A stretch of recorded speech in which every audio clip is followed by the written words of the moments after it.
ત્વમેવ સર્વમ મમ રંગદેવ.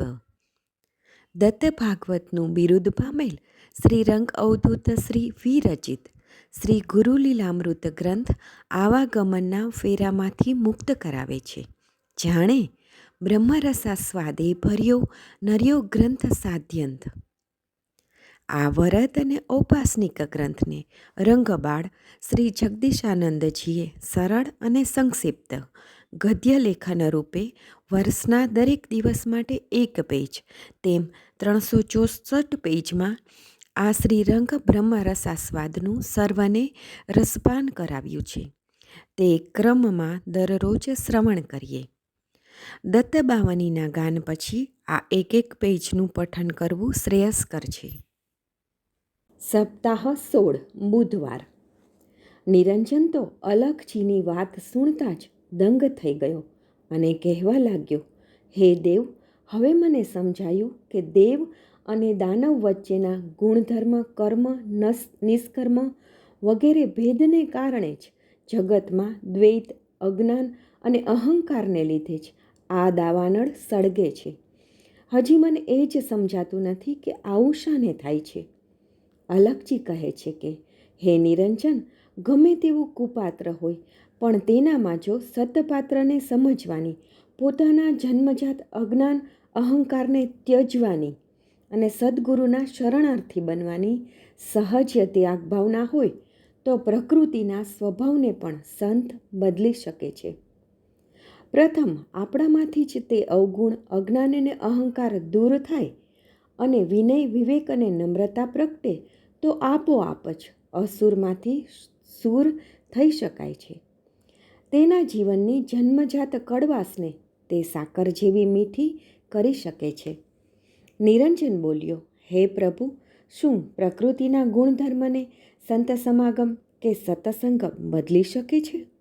શું સંતમાં એટલી તાકાત હોઈ શકે ખરી? અલખજી કહે છે કે, નિરંજન, સંતને તું શું સમજે છે? સાંભળ.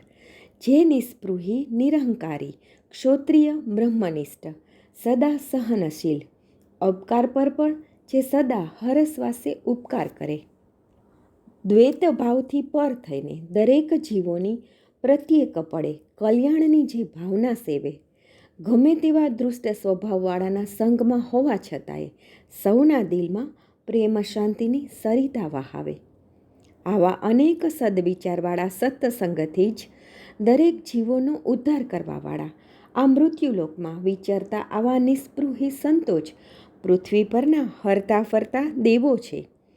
આપણી અંદર રહેલી શંકા, કુશંકા, વહેમ, ઈર્ષા, રાગદ્વેષ, મમત્વનો અહંકાર જેવા અજ્ઞાનના અસુરોને કારણે આપણી સદાકાળ નજીક હોવા છતાંય આપણે તેવા સંતોને દેવભાવમાં જોઈ શકતા નથી કે તેના દેવભાવને આપણે અપનાવી શકતા નથી, કારણ કે આપણામાં જન્મોજન્મથી લઈને આવેલા પૂર્વગ્રહ કુભાવોને લીધે તેને પામી શકતા નથી.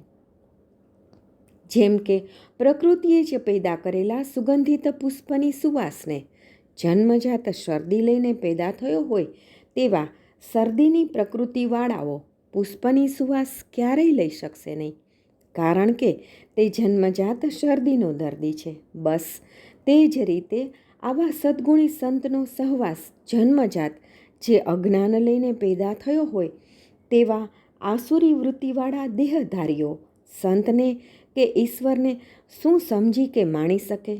માટે જ નરસૈયાએ ગાયું છે કે, ઊંચી મેળી તે મારા સંતની રે, મેં તો માણી ન જાણી રાજ. સંતનું સંતપણું મારા બાપ ક્યાંય મફતમાં મળતું નથી. સંતના સંતપણાના બી રોપવા માટે તો સંતને પેદા કરવાવાળી, સંતને જન્મ દેનારી માતાને અને એ સંતને સંતપણાના સ્વભાવને જાણીને તેને હૃદયે સ્થિર કરીને જેની પર અમી કૃપા વરસાવે તેવા સદ્ગુરુઓને કોટી કોટી વંદન કરી શ્વાસે શ્વાસે સદા તેનો જ સહવાસ પામીએ.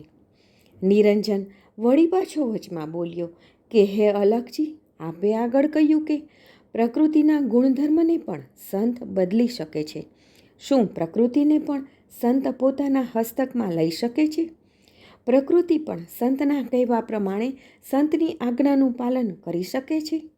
મને તો નવાઈ લાગે છે. એ કેવી રીતે શક્ય છે તે સમજાવો.